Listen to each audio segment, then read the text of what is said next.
మానవుడు అత్యున్నత ఆధ్యాత్మిక జీవన ఫలాలు పొందడానికి కావలసిన అర్హత ఏంటి, ఉండాల్సిన లక్షణాలు ఏంటి అనే ఈ ప్రశ్నలు ఉత్పన్నమైనప్పుడు మానవుని జీవితంలో అత్యున్నతమైన ఆధ్యాత్మిక ఫలితాలు పొందడానికి మనిషి పుట్టుక నిర్ణయించే కులం కారణమా, జ్ఞానం కావాల్సిన నైతికత కావాల్సిన అర్హత అని అనేక ప్రశ్నలు ఉత్పన్నమైనప్పుడు అన్ని కులాలు అత్యుత్తమ ఆధ్యాత్మిక ఫలితాలు పొందడానికి సమానమని ఒక కుల సమాన సిద్ధాంతాన్ని, పరస్పర విరుద్ధాలతో కూడిన కుల సమాన సిద్ధాంతాన్ని ప్రతిపాదించిన బోధనలన్నిటికంటే క్రీస్తు పూర్వం 5వ శతాబ్దంలోనే మానవుని జీవితంలో అత్యుత్తమ ఆధ్యాత్మిక ఫలితాలు పొందడానికి అతని పుట్టుకను నిర్ణయించే కులానికి ఎటువంటి సంబంధం లేదని కుల నిర్మూలన సిద్ధాంతాన్ని ప్రతిపాదించినటువంటి బుద్ధుడి బోధలు ఈ కుల విభజన సిద్ధాంతానికి శరాఘాతాల్లో తగిలి కుల నిర్మూలన వైపు దారితీసాయి. అలాంటి బోధనల్లో ఒకటైన సోనదండ సూత్త ఈరోజు మనం విందాం. బుద్ధుడి బోధనలన్నీ కూడా ప్రశ్న సమాధానాల రూపాల్లో ఉండి ఎదుటివారికి చక్కగా ఎవరితో అయితే చర్చిస్తున్నారో వాళ్ళకి చక్కగా అర్థమయ్యేటట్టు, వాళ్ళని సరైన జ్ఞానం వైపు నడిపించేటట్టు ఉండే అలాంటి ఒక సూత్రాన్ని, సోనదండ సూత్రాన్ని ఈరోజు మనం చెప్పుకుందాం. ఒకానొక సమయంలో బుద్ధ భగవానుడు అంగరాజ్యంలో పర్యటిస్తూ తన 500 మంది భిక్షుకులతో చంపా ప్రాంతాన్ని చేరుకున్నాడు. ఆ చంపలో ఆయన గగ్గర మహారాణి తామర కొలను వద్ద విడిది చేశారు. ఆ కాలంలో చంప ఎందు ఓ ప్రాంతాన్ని సోనదండు అనే బ్రాహ్మణునికి సేనీ బింబిసారుడు రాజబహుమతిగా రాజ్యాధికారాలతో ఇచ్చాడు. ఆ చంప ప్రాంతం అంతా సస్యశ్యామలంగా చక్కటి పంటలతో, వృక్ష సంపత్తో ఆహ్లాదంగా ఉండేది. ఒకరోజు చంపలోని గృహస్థులు, బ్రాహ్మణులు అందరూ కలిసి ఇట్లాగ సౌఖ్య వంశానికి చెందినటువంటి శ్రమణ గౌతముడు గగ్గర మహారాణి తామర కొలను వద్ద విడిది చేశాడని ఆయన గురించి చాలా గొప్పగా చెప్పుకుంటున్నారు. ఏమనంటే వరప్రసాదుడైన శ్రమణ గౌతముడు అర్హంతుడని, జ్ఞానసిద్ధుడని, జ్ఞానములో ప్రవర్తనలో పరిపూర్ణుడని, లోకములను ఎరిగినవాడని, మనుష్యులకు శిక్షణనిచ్చోట్లో అసమానుడని, మానవులకు దేవతలకు ఆచార్యత్వం వహించేవాడని, ఈ లోకాలని దేవుళ్ళని, మృత్యువుని, బ్రహ్మని, రాజులని, ప్రజల్ని అంతా ఆయన సొంత జ్ఞానంతో ఎరిగినవాడని, ఆయన చెప్పే సిద్ధాంతాలు ఆదిలో, మధ్యలో, చివరిలో సుందరంగా, సత్యంగా ఉంటాయని, ఆయన ధమ్మబోధ ఆదిలో, మధ్యలో, చివరిలో అంతా సుందరంగా ఉంటుందని ఈ విధంగా చెప్పుకుంటూ ఆయన సంపూర్ణమైన పవిత్రమైన జీవనం జీవిస్తాడని, అటువంటి అర్హంతుణ్ణి దర్శించడం వలన మనకు శుభాలు కలుగుతాయని చెప్పుకుంటూ ఒకళ్ళకొకళ్ళు పెద్ద సంఖ్యలో గుమిగూడి ఆ గగ్గర మహారాణి తామర కొలను వైపు వెళుతూ ఉంటారు. ఈ సమయంలో సోనదండు మధ్యాహ్న భోజనం అయ్యాక విశ్రాంతి కోసం వరండాలోకి వస్తాడు. ఈ గృహస్థులు, బ్రాహ్మణులు అందరూ గుంపులుగా ఆ గగ్గర మహారాణి తామర కొలను వైపు వెళ్ళడం చూసి ఆయన వంటవాడితో, ఏంటి ఈ జనమంతా ఇలా గుంపులుగా వెళ్తున్నారని అడుగుతాడు. దానికి వంటవాడు, అయ్యా, శాక్య వంశస్థుడైన శ్రమణ గౌతముడిని చూడడానికి జనమంతా గుంపులుగా వెళుతున్నారు అని చెప్తాడు. అప్పుడు సోనదండు వంటవాడితో, అయితే నువ్వు వెంటనే ఆ ప్రజల వద్దకు వెళ్ళి సోనదండు కూడా శ్రమణ గౌతముని దర్శనానికి వస్తున్నాడని చెప్పమంటాడు. ఆ వంటవాడు వెళ్ళి ఆ వార్తని చంపా ప్రాంతపు గృహస్థులకు బ్రాహ్మణులకు తెలియజేశాడు. ఆ సమయంలో బయట ప్రదేశాలకు చెందిన దాదాపు 500 మంది బ్రాహ్మణ సమూహం రకరకాల పనుల మీద చంపా నగరంలో ఉన్నారు. వారు సోనదండు శ్రమణ గౌతముణ్ణి దర్శించడానికి వెళుతున్నాడన్న వార్త విని సోనదండు వద్దకు వెళ్ళి, అయ్యా, మీరు శ్రమణ గౌతముణ్ణి దర్శించడానికి వెళుతున్నామని అన్నది నిజమేనా అని అడిగారు. దానికి సోనదండు, అయ్యా, మీరు విన్నది నిజమే, నేను శ్రమణ గౌతముని దర్శించడానికి వెళ్తున్నాను అని చెప్పాడు. దానికి వారు, పూజ్యనీయులైన సోనదండ, మీరు అలా చేయవద్దు. శ్రమణ గౌతముడు దర్శనానికి వెళ్ళడం మీకు తగినది కాదు. మీరు అలా చేస్తే మీ పేరు ప్రఖ్యాతులు తగ్గి శ్రవణ గౌతముని పేరు ప్రఖ్యాతులు పెరుగుతాయి. ఆ కారణం చేత శ్రవణ గౌతముని దర్శించడానికి మీరు వెళ్ళడం సరికాదు, ఆయనే మీ దర్శనానికి రావడం సబబు అని చెప్పారు. వాళ్ళు సోనదండుడితో, అయ్యా, మీరు ధనవంతులు, సంపన్న కుటుంబం నుంచి వచ్చిన వారు, భాగ్యవంతులు, ఎన్నో మంత్రాలు స్పష్టంగా ఉచ్చరించగలవారు, గుర్తుపెట్టుకోగలిగిన వారు, మీరు 3 వేదాలపై పట్టు సాధించిన వారు, వేద శబ్దములపై, ఉచ్చరణపై, వేద కర్మకాండలపై, ఇతిహాసాలపై పట్టుగలిగిన వారు, మీరు 3 వేదాల్లో ప్రతి పదమును దానికి సంబంధించిన వ్యాకరణమును ఎరిగినవారు, మీరు విశ్వోద్భవ శాస్త్రంపై పూర్ణ జ్ఞాని అయి ఒక గొప్ప మనిషికి కావలసిన ముద్రలపై పూర్తి అవగాహన కలిగి ఉన్నవారు, మీరు ఆకర్షణీయంగా చూడచక్కగా చక్కటి వర్చస్సుతో ఉండడమే కాకుండా అధిగమించలేని అందంతో ఉంటారు, చక్కటి వర్ణంతో చెప్పుకోదగ్గట్టు ఉంటారు, మీరు నీతిమంతులు, వికాసము కలిగిన నీతివంతమైన ప్రవర్తన కలిగిన వారు. ఇట్టి మీరు శ్రమణ గౌతముని చూడడానికి వెళ్ళడం సరైనది కాదు. మీరు అద్భుతంగా నగిషి పెట్టబడినట్టు మాట్లాడగలుగుతారు, అద్భుతంగా ప్రకటించగలుగుతారు. మీరు చాలామంది ఆచార్యులకు ఆచార్యులై ఉన్నారు. 300 మంది విద్యార్థులకు మంత్రోచ్చరణ నేర్పుతున్నారు. ఎన్నో ప్రదేశాల నుంచి, దేశాల నుంచి మీ వద్దకు వచ్చి చాలామంది విద్యార్థులు వేదాలను అభ్యసిస్తున్నారు. మీరు పెద్దలు, అనుభవజ్ఞులు, వయసు మీరు వృద్ధాప్యంలో, జీవిత చరమాంకంలో ఉన్నవారు. కానీ శ్రమణ గౌతముడు మీకంట చాలా చిన్నవాడు, కొత్తగా పరివ్రాజకునిగా మారినవాడు. మీరు గౌరవనీయులు, మర్యాదస్తులు, పూజనీయులు. మీరు మగధరాజైన సేనీయ బింబుసారునిచే, బ్రాహ్మణుడైన పుక్కర సాధించే కూడా గౌరవింపబడినవారు. మీరు నివసించే ఈ ప్రాంతం మగధరాజు సేనీయ బింబుసారుడు మీకు రాజబహుమతిగా ఇచ్చాడు. ఈ కారణం చేత శ్రమణ గౌతముని మీరు దర్శించడం కంటే ఆయనే మీ వద్దకు రావడం భావ్యంగా ఉంటుంది అని చెప్పారు. వాళ్ళు చెప్పిన మాటలు విని సోనదండు వారితో ఇలా చెప్పాడు, నేను శ్రమణ గౌతముని దర్శనానికి వెళ్ళడం ఎలా భావ్యమో చెప్తా వినండి. శ్రమణ గౌతముడు తండ్రి నుంచి, తల్లి వైపు నుండి వెనక 7 తరాల వరకు పవిత్రమైన, విభేదించలేని వంశవృక్షము కలిగినవాడు. ఈ కారణం చేత శ్రమణ గౌతముడు నా దర్శనానికి రావడం కంటే శ్రమణ గౌతముడిని నేను దర్శించడమే సబబు. ఆయన గృహస్థాశ్రమాన్ని వీడేటప్పుడు లెక్కలేనంత బంగారాన్ని, నాణ్యాలను, సంపదను త్యజించాడు. ఆయన అతి చిన్న వయసులో యవ్వనంలోనే గృహస్థాశ్రమాన్ని వీడి సన్యాసంలోకి వచ్చాడు. తల్లిదండ్రులు వ్యతిరేకించిన, ఏడుస్తూ కన్యలతో ప్రాధేయపడినా ఆయన తన చుట్టూను గడ్డాన్ని గీయించుకొని కాషాయ దుస్తులు ధరించి గృహస్థాశ్రమంలో నుంచి సన్యాసంలోకి వచ్చారు. ఆయన ఆకర్షణీయంగా, చక్కని, చూడముచ్చటగా, మంచి వర్చస్సుతో, ప్రేమమయంగా, తిరుగులేని అందంతో, దైవీకమైన చూపులతో, మేనిచాయితో ఆకట్టుకునే విధంగా ఉంటారు. ఆయన నీతిమంతుడు, సత్ప్రవర్తన కలిగిన వాడు, చక్కని ప్రసంగీకుడు, ప్రకటనకర్త, మెరుగైన, స్పష్టమైన, చక్కటి పదజాలంతో ప్రసంగిస్తారు. ఆయన ఆచార్యులకే ఆచార్యుడు. ఆయన ఇంద్రియములను నిగ్రహించినవాడు, పగ ద్వేషాలను జయించినవాడు. ఆయన కర్మలు, వాటి యొక్క క్రియల యొక్క ప్రావీణ్యతల గురించి చెప్పగలిగిన వాడు. ఆయన విడిది చేసిన గ్రామమునందు కానీ, పట్టణమునందు కానీ మానవాతీతులు శోధన జరగదు. శ్రమణ గౌతముడు జీవితం అందరి శ్రమణుల, బ్రాహ్మణుల వంటి జీవితం కాదు. మిగిలిన వారిపై వలె ఆయనపై ఏ నిందారోపణలు లేవు. ఆయన కీర్తి ఆయన సాధించిన అనితర సాధ్యమైన జ్ఞానము, ప్రవర్తనలపై ఆధారపడి ఉంది.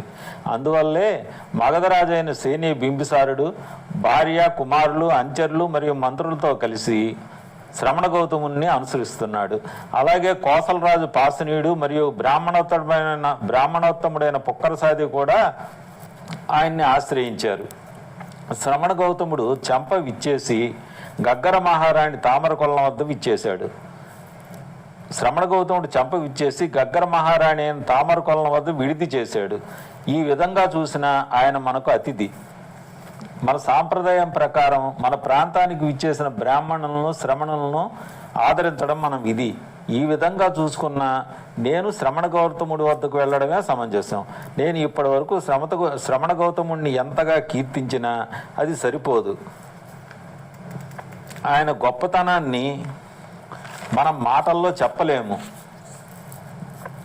అని చెప్పాడు. దానికి ఆ గృహస్థులు బ్రాహ్మణులు అందరూ సోనదండ, మీరు చెప్పిన దాన్ని బట్టి చూస్తే శ్రమణ గౌతముడు ఇక్కడికి 100 యోజనాల దూరంలో ఉన్న, అవసరమైతే మనం ఆహార పదార్థాలు భుజాలకు తగిలించుకుని నడిచి వెళ్ళడమే సమంజసం అని చెప్పారు. వెంటనే సోనదండు ఆ బ్రాహ్మణుల సమూహంతో కలిసి గగ్గర మహారాణి తామర కొలను వద్దకు ప్రయాణమయ్యాడు. సోనదండు అడవి పొదలను దాటినప్పటి నుంచి మనసు వ్యాకులతో భయంతో ఆందోళన చెందింది.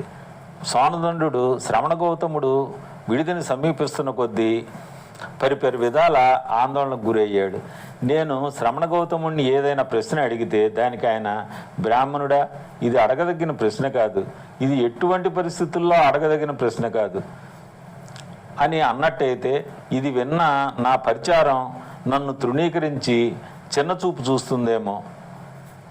సోనదండు ఒక తెలివి తక్కువవాడు, అతనికి సరైన జ్ఞానం లేదు, శ్రమణ గౌతముడికి సరైన ప్రశ్న సంధించలేకపోయాడు అని నా పరివారం అంతా నన్ను తృణీకరించే అవకాశం ఉంది. పరివారం చేత తృణీకరించబడిన వాడు తద్వారా కీర్తిని కోల్పోతాడు. కీర్తి కోల్పోవడం ద్వారా ఆదాయం తగ్గిపోతుంది. అలా కాకుండా శ్రమణ గౌతముడు నన్ను ఏదైనా ప్రశ్న అడిగితే నేను ఇచ్చిన సమాధానం ఆయనకు సంతృప్తిగా లేకపోతే ఆయన, సోనదండ, నీ సమాధానం సరైంది కాదు అని అంటే నా పరివారం అంతా నన్ను చులకన చేసే అవకాశం ఉంది, నా కీర్తి తగ్గిపోతుంది, దానివల్ల నా ఆదాయం తగ్గిపోతుంది అని ఇలా పరిపరి విధాల మదన పడ్డాడు. కొంతసేపటి తర్వాత సోనదండు శ్రమణ గౌతముని ఆశ్రమాన్ని విడిదిని చేరుకుని ఆయనకు నమస్కరించి ఒక చిన్న పీట అందుకుని ఓ పక్కగా కూర్చున్నాడు. కూర్చున్న సోనదండు కుశల ప్రశ్నల అనంతరం సోనదండు మానసిక ఆందోళన గుర్తించిన బుద్ధ భగవానుడు, ఈ బ్రాహ్మణుడు చాలా ఆందోళనకు గురవుతున్నాడు, ఈయనను ఆయన బోధిస్తున్న 3 వేదాల నుంచి ప్రశ్నిస్తే ఆయనకి ఇబ్బంది ఉండదు అనుకుని సోనదండుని, బ్రాహ్మణ, ఏమి గుణములు కలిగి ఉంటే ఒక బ్రాహ్మణుడుగా గుర్తించబడతాడు అని ప్రశ్నించాడు. దానికి సోనదండు, నేను ఏదైతే కోరుకున్నానో, దేనికైతే ఆశపడ్డానో, దేనికైతే పరితపించానో అటువంటి ప్రశ్న నన్ను అడిగారు. ఇప్పుడు నేను సంతృప్తిగా, శ్రమణ గౌతముడు సంతృప్తి చెందే విధంగా సమాధానం చెప్పగలుగుతానని భావించి తిన్నగా కూర్చుని చుట్టూ ఉన్న సభ్యులను పరికించి ఈ విధంగా చెప్పాడు. పూజ్యనీయులైన గౌతమ, ఒక బ్రాహ్మణుడు సరైన బ్రాహ్మణుడిగా చెప్పబడాలంటే ఈ 5 లక్షణాలు ఉండాలి. అతని జన్మ తల్లి వైపు నుండి తండ్రి వైపు నుండి 7 తరాల వరకు పవిత్రమైనది, ప్రశ్నించలేని విధంగా ఉండాలి. 2, అతను మంత్రముల యందు నిష్ణాతుడై ఉండాలి. 3, అతడు అందంగా దివ్యమైన వర్చస్సుతో చక్కటి మేనిఛాయతో ఉండాలి. 4, అతడు సుగుణ సంపన్నుడై ఉండాలి. 5, అతను తెలివైన వాడై జ్ఞాన సంపన్నుడై యజ్ఞయాగాదులు నిర్వహించడంలో ప్రథముడుగానో లేక ద్వితీయుడుగానో ఉండాలి. ఈ 5 లక్షణాలు ఉన్న బ్రాహ్మణుడు మాత్రమే సత్బ్రాహ్మణుడు అవుతాడు, సరైన బ్రాహ్మణుడని చెప్పుకోగలుగుతాడు అని చెప్పాడు. దానికి శ్రమణ గౌతముడు, సోనదండ, నువ్వు చెప్పిన 5 లక్షణాల్లో ఏ ఒక్కటైనా తొలగిస్తే బ్రాహ్మణుడు సద్బ్రాహ్మణుని చెప్పబడతాడా అని అడిగాడు. దానికి సోనదండు, శ్రమణ గౌతమ, చెప్పవచ్చు. మనం వర్చస్సుని వర్ణాన్ని వదిలేయచ్చు. వర్చస్సు వర్ణము లేకపోయినా మిగిలిన 5 గుణాలు ఉంటే ఒక బ్రాహ్మణుణ్ణి సద్బ్రాహ్మణుడు అని చెప్పవచ్చు అని చెప్పాడు. అప్పుడు శ్రమణ గౌతముడు సోనదండ పై 4 ఏ ఒక్క లక్షణాన్నైనా వదిలేస్తే మిగిలిన 3 లక్షణాలతో ఒక బ్రాహ్మణుడు సద్బ్రాహ్మణుని చెప్పలేమా అని అడిగాడు. దానికి సోనదండు చెప్పవచ్చు పూజ్య గౌతమ, మంత్రజ్ఞానాన్ని వదిలివేయచ్చు. మంత్రజ్ఞానంతో ఏం పని ఉంది? మిగిలిన 3 లక్షణాలు ఉంటే ఒక బ్రాహ్మణుణ్ణి సద్బ్రాహ్మణుని చెప్పగలము అని చెప్పాడు. వెంటనే శ్రమణ గౌతముడు సోనదండ పై 3 ఏదైనా ఒకటి తొలగించి మిగిలిన 2 లక్షణాలతో ఒక బ్రాహ్మణుడు సద్బ్రాహ్మణుడని చెప్పగలమా అని అడిగాడు. దానికి సోనదండు శ్రవణ గౌతముడితో, అయ్యా, మన జన్మ స్థాయిని వదిలివేయచ్చు. ఎలా జన్మిస్తే ఏంటి? ఒక బ్రాహ్మణుడు సద్గుణ సంపన్నుడై తన సద్గుణాలను పెంపొందించుకుంటూ జ్ఞాన సంపదని పెంపొందించుకుంటూ ఆ జ్ఞానం ఎప్పుడు ఎలా ఉపయోగించాలో తెలిసి ఉన్నప్పుడు అతని జన్మస్థాయి అప్రస్తుతం అని చెప్పాడు. అప్పుడు వెంటనే ఆ సభలో ఉన్న సోనదండుని అనుసరించి వచ్చిన బ్రాహ్మణులందరూ ఒక్క ఉదురుని లేచి, సోనదండ అలా మాట్లాడకు, నువ్వు శ్రమణ గౌతమును ఉచ్చులో పడుతున్నావు. ఆయన ఉద్దేశ్యం నీ మాటల్లో వెల్లడవుతోంది. శ్రమణ గౌతముడు ఆయన ఉద్దేశాన్ని నీ చేత చెప్పిస్తున్నాడు, ఆయన మాటలు నువ్వు మాట్లాడుతున్నావు అని అరిచారు. దానికి బుద్ధ భగవానుడు, బ్రాహ్మణులారా, మీరు సోనదండు తెలివి లేనివాడని, అతని వాదనపై శ్రద్ధ చూపించట్లేకపోతున్నాడని, శ్రమణ గౌతమునితో వాదించే శక్తి లేనివాడని భావిస్తే అతని తరపున మీరు వాదించండి, అతన్ని వాదన విరమించమనండి. లేదనుకుంటే అతన్ని నాతో మాట్లాడనివ్వండి, మీ జోక్యం ఆపండి అని చెప్పాడు. అప్పుడు సోనదండు బుద్ధ భగవాను వైపు తిరిగి, ఈ విషయంలో నేనే సమాధానం చెప్తాను అని బ్రాహ్మణుల వైపు తిరిగి, బ్రాహ్మణులారా, సోనదండు వాదనా పటిమని కోల్పోతున్నాడని, శ్రమణ గౌతముడి పలుకులు వక్కాణిస్తున్నాడని, వర్ణాన్ని, మంత్రాలని, వర్చస్సుని, జన్మస్థాయిని చులకన చేస్తున్నాడని భావించవద్దు అని చెప్పాడు. మనం గమనిస్తే వర్ణం, మంత్రాలు, జన్మస్థాయి కులానికి ప్రతిరూపాలు. ఒక బ్రాహ్మణుడు ఉత్తముడి కింద గుర్తించబడడానికి కులానికి ప్రతిరూపాలైన 3 గుణాలు అవసరం లేదని సోనదండు చేత బుద్ధ భగవానుడు చెప్పించాడు. బుద్ధుని బోధలన్నీ చర్చా రూపంలో ఉంటాయి. ఇప్పుడు మనం కథలోకి వస్తే ఆ సమయంలో సోనదండు మేనల్లుడైన అంగకుడు ఆ సభలోనే ఉన్నాడు. అప్పుడు సోనదండు బ్రాహ్మణుల వైపు తిరిగి, అయ్యా, నా మేనల్లుడైన అంగకుడిని చూశారా అని ప్రశ్నించాడు. దానికి వారు అవునని సమాధానం చెప్పారు. అప్పుడు సోనదండు వారితో, అంగకుడు అందగాడు, చక్కటివాడు, వినయశీలి, తెల్లటి వర్ణము గలవాడు, బ్రహ్మవర్చస్సు గలవాడు. ఈ సభలో ఒక్క శ్రమణ గౌతముడు తప్ప ఎవరు వర్చస్సులో అతనికి సాటి రారు. అతడు మహాపండితుడు. నేనే అతనికి మంత్రశాస్త్రం బోధిస్తున్నాను. అతడు ప్రశస్తమైన జన్మ గలవాడు. తల్లి వైపు నుంచి తండ్రి వైపు నుంచి 7 తరాల వరకు కాలుష్యము లేని, సంకరము లేని పవిత్రమైన జన్మ గలవాడు. నేను అతని తల్లిదండ్రులను ఎరుగుదును. కానీ అంగకుడు ఎవరిదైనా ప్రాణం తీశాడు అనుకోండి, అతనిది కాంది ఏదైనా తీసుకున్నాడు అనుకోండి, వ్యభిచరించాడు అనుకోండి, అసత్యాలు పలికాడు అనుకోండి, మద్యం సేవించాడు అనుకోండి, అతడి తెల్లని వర్ణం, ముఖవర్చస్సు, అతని జన్మస్థాయి, మంత్రజ్ఞానం, వీటి వల్ల ఏం ప్రయోజనం ఉంటుంది? ఒక బ్రాహ్మణుడు ఉత్తముడు అవ్వాలంటే అతడు గుణవంతుడై ఉండాలి, జ్ఞానవంతుడై ఉండాలి. ఈ 2 లక్షణాలు ఉన్నప్పుడే అతడు నేను బ్రాహ్మణుణ్ణి అని చెప్పుకోగలుగుతాడు, చాటి చెప్పుకోగలుగుతాడు అని చెప్పాడు. దానికి శ్రమణ గౌతముడు సోనదండుడితో, బ్రాహ్మణ, నువ్వు చెప్పిన ఆ పై 2 లక్షణాల్లో ఏవైనా ఒకటి వదిలి అప్పటికి నేను నిజమైన బ్రాహ్మణుడిని అని ఎవరైనా చెప్పగలరా అని అడిగాడు.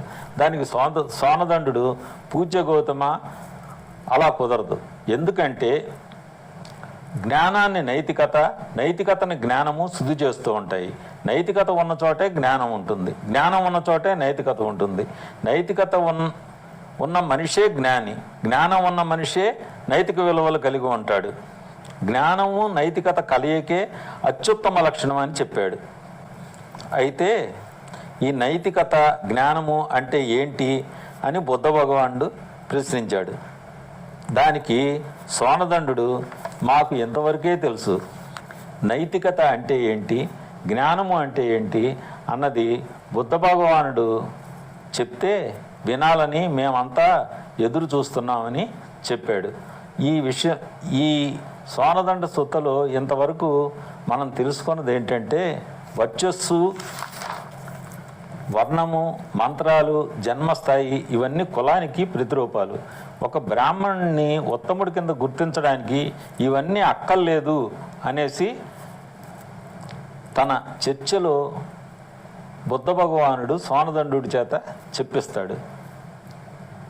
కాబట్టి ఈ విధంగా కులము అనేది ఒక అంశం కాదు, కులం అనేది ఒక ఆధ్యాత్మిక జీవన ఫలం పొందడానికి అవసరమైన విషయం కాదు అనేది స్పష్టంగా చెప్పి కులానికి ఆధ్యాత్మికతకి అసలు ఏమీ సంబంధం లేదని కులం యొక్క ప్రాశస్త్యం మొత్తం తీసేస్తాడు. ఈ విధంగా తీసేయడం వలన కుల నిర్మూలన వైపు అడుగులు వేయిస్తాడు. బుద్ధుడి బోధలన్నీ కుల నిర్మూలన వైపు అడుగులు వేస్తాయి. ఇక సోనదండు అడిగిన ప్రశ్నకి సోనదండు బుద్ధ భగవానుణ్ణి జ్ఞానం అంటే ఏంటి, నైతికత అంటే ఏంటి అని అడిగిన దాన్ని, అవి ఎలా సాధించాలి అని అడిగిన దాన్ని మనం రెండో భాగంలో విందాం.